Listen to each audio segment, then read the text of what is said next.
Hi guys, welcome back to Prospect Channel TV. Thank you for always stopping by. If you're just joining us for the first time, please kindly subscribe to this channel and don't forget to give us a thumbs up. Abeg. Waiting you were about to watch could shock you. What is actually going on in Finland? The Finland government versus Simon Ekpa and Nigerian government. Okay guys, let's go there. I will be right back. Thank you. In this video, we shall be analyzing and critically discussing every single thing that has happened behind the scenes in Finland and in Nigeria. Because as we speak, a new lawyer, who was appointed by Simon to join his legal counsel team, has made a big mistake by releasing a document that he shouldn't put out in the public. So the question here is, who is this lawyer and what is the document he presented in a public domain? Well, in this video, we shall be discussing and analyzing every single thing for you to see and understand. Yes. At the same time, we also have a news and updates coming out from Nigeria regarding Nnamdi Kanu and the DSS, which doesn't make sense in any way, shape or form. Yes, because yesterday, being the 22nd of May of 2025, Kanu appeared before a court situated in Abuja, Nigeria, and a lot of things were discussed. But the DSS made a statement that did not make sense. And you guys have to see this to better understand what I'm trying to say. At the same time, we also have a news and briefing coming out from Finland because as we speak, at this particular point in time, a company or a firm situated in Finland are currently in Lagos, Nigeria to execute a particular project. The question here is, what is this project and why is a firm from Finland currently in the spheres of Nigeria? Well, in this video, we shall be discussing every single thing for you to see and understand. Well, let's kickstart this video with our very first updates. Yes, let's kickstart this video with the very first news coming out from Nigeria regarding Mr. Nnamdi Kanu, a man held in the DSS custody. Yes, yesterday being the 22nd of May of 2025, Kanu appeared before a court in Abuja, Nigeria, where his case is being heard. But surprisingly, the DSS came out to make a statement that was admitted into the court as evidence. What is the statement coming from the DSS? Well, showing right now on your screen is an article coming from Channels Television, where it states, alleged offense. DSS denies involvement in Kanu's Kenya arrest. Just in case you don't understand what is currently going on here, the DSS are saying that they have no hands and cannot be linked with the arrest of Kanu in Kenya. This doesn't make sense in any way, shape or form. So the question here is, if you guys are not linked to that particular arrest, who arrested him then? Because the moment he was arrested or abducted from Kenya to Nigeria, he was taken straight to the DSS custody. How did you guys get him? Who brought him to your office? Who brought him to your cells? And as you speak, the DSS cannot answer that question because it doesn't make sense. It doesn't make sense in any way, shape or form. Yes. And funny enough, the statement made by DSS has been admitted into the court of law as evidence and as proof. This is a fascinating one. And this is an update coming from Nigeria, Abuja, Nigeria, regarding Mr. Simon's case. Yes, moving on swiftly, let's take a look at our second update that we have for you, or news briefing that we have for you in this video.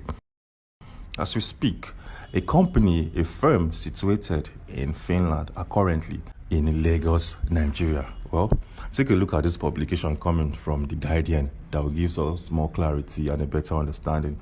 It states, Finnish firm backs deal to build 30 megawatt power plant on Victoria Island, Nigeria. Yes, just in case you don't understand, a new 30 megawatt gas-fired power plant is set to be constructed on Victoria Island, Lagos, as part of a partnership between Nigerian independent power producer Victoria Island Limited and global energy technology firm Wärtsilä. Yes, so as you can see, Nigerian government has struck a deal with the Finnish government. And funny enough, we had to do a quick research on this particular deal. And this deal was signed around November of last year, the same time Simon was arrested in Finland. So as you can see, this is a very, very straightforward and a very simple one to understand. Nigeria is now doing businesses with Finland because of one particular man. Yes, a man that currently is being held in a correctional center in Finland. So this is very straight to the point and very clear to understand. This is all about business. It's all about economy.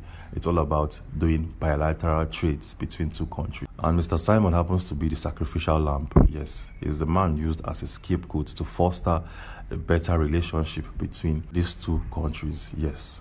Anyways, moving on swiftly, let's take a look at our main event, our biggest news in this particular video coverage. Yes, as mentioned before, a new lawyer appointed by Mr. Simon has made a statement or released a document that will give the Finnish court an upper hand going into the Päijät-Häme District Court come next month. So the question here is, who is this lawyer? Well, just in case you did not see our video released yesterday, Simon and his legal counsel team has added a man known as Armand Dabiri into their legal battle or into their legal counsel team. Yes, Armand Dabiri is a very popular lawyer, a very popular attorney who has worked for the USB nation in the past. This man was appointed as the lead attorney of the USB nation around 11th of November of last year, before Simon was arrested by the Finnish authorities. But as we speak, this man is now acting as the assistant lawyer representing Simon in the court of law. This guy came out to make a statement yesterday or release a document that was published in a blog or in a website associated with a particular school in America. Yes, he wrote a blog post, and he exposed a lot of details. Yes, but as we speak, that blog post has been deleted, but we managed to get a summary of the whole post using a special tool on the internet. Yes, so what did Armand Dabiri say about Simon's case, and how will it potentially affect him in the court of law? Yes, well, let me explain. Showing right now on your screen are some of his write-up where he was trying to defend Simon in that blog post. He was like, see, Simon cannot be tried. He doesn't have any case to answer with the Finnish authorities. Yes, this lawyer, Armand Dabiri, wrote out a series of data that he should have kept to himself or keep within his legal counsel team and present them before the Päijät-Häme District Court. But no, this guy came out to enlist every single point on the internet. Showing right now on your screen are his points and his wordings, and I'll be explaining every single thing one after the other so you can understand or see how this can be used against Simon. So, Armand Dabiri was asked if Simon will be found guilty of all his charges. Armand Dabiri was like, no, he cannot be found guilty, and he went ahead to list a series of reasons which he should have kept to himself. The very first reason why Simon will not be found guilty is what he called or termed legal jurisdiction. He claimed that there are questions about whether Finland has jurisdiction to prosecute Simon for actions that may have occurred outside its borders, particularly if they are related to his activities in Nigeria. Just in case you don't understand, Armand Dabiri is saying that Simon cannot be tried in Finland because of some activities he played or executed in Nigeria. Stating categorically that Finland and its judicial system has no jurisdiction in dealing with events that unfolded or played out in Nigeria. The Finnish authorities has no right. They don't have the legal backends to actually prosecute Simon. And this actually is a fact. This is something that he should have kept to himself and kept within his legal counsel team and use it as a defense in the court of law. So publishing stuff like this would definitely give Finnish prosecutors enough time to come up with the possible solutions for the legal jurisdiction.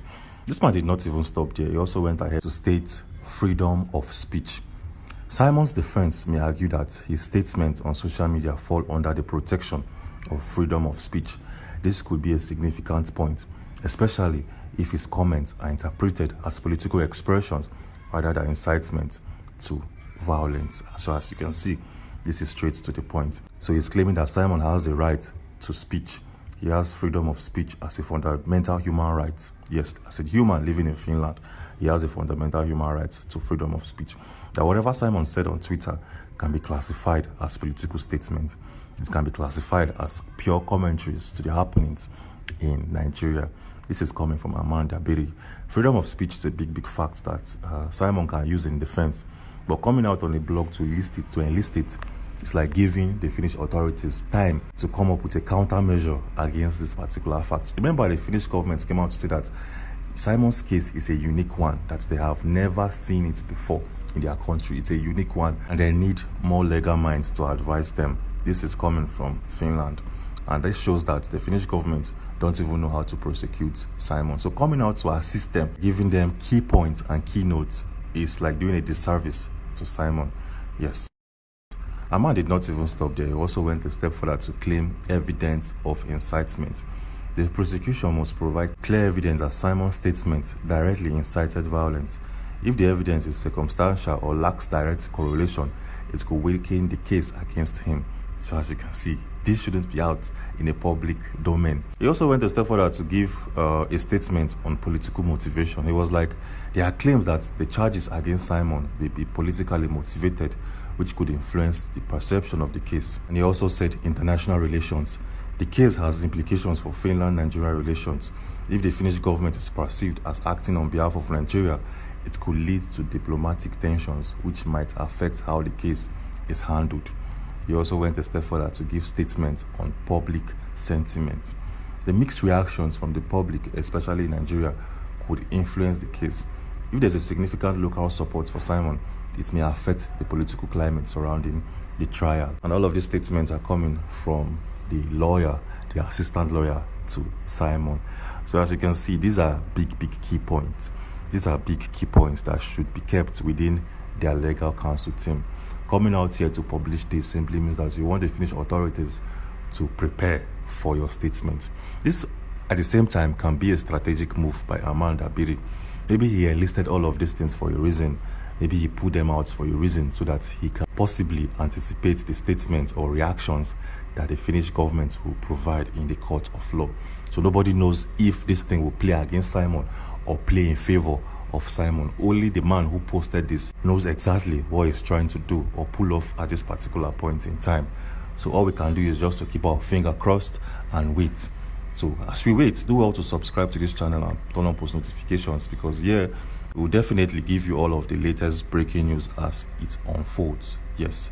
But then, something very interesting happened yesterday. Yes, the current president of Finland has been linked with insurgency in Nigeria. Yes. So a top individual, a top activist in the world and a politician from South Africa came out to pinpoint and to link the Finnish president with cases in Nigeria. How possible is this? How can you link him with insurgency in Nigeria? Well, if you want to find your answers for yourself and you want to see how he was linked together with some cases in Nigeria, we have a video on this channel that will showcase and disclose every single thing that you need to know and understand. And that video is showing right now on your screen. So do well to. Alright guys, thank you very much for staying to the end of this video. So what's your take? Please kindly drop your comments below the comment section. And don't forget to give us a thumbs up. Share this video, let it go viral so that Biafrans, okay, all Biafrans will understand what is happening. Thank you. See you in my next video. Bye for now.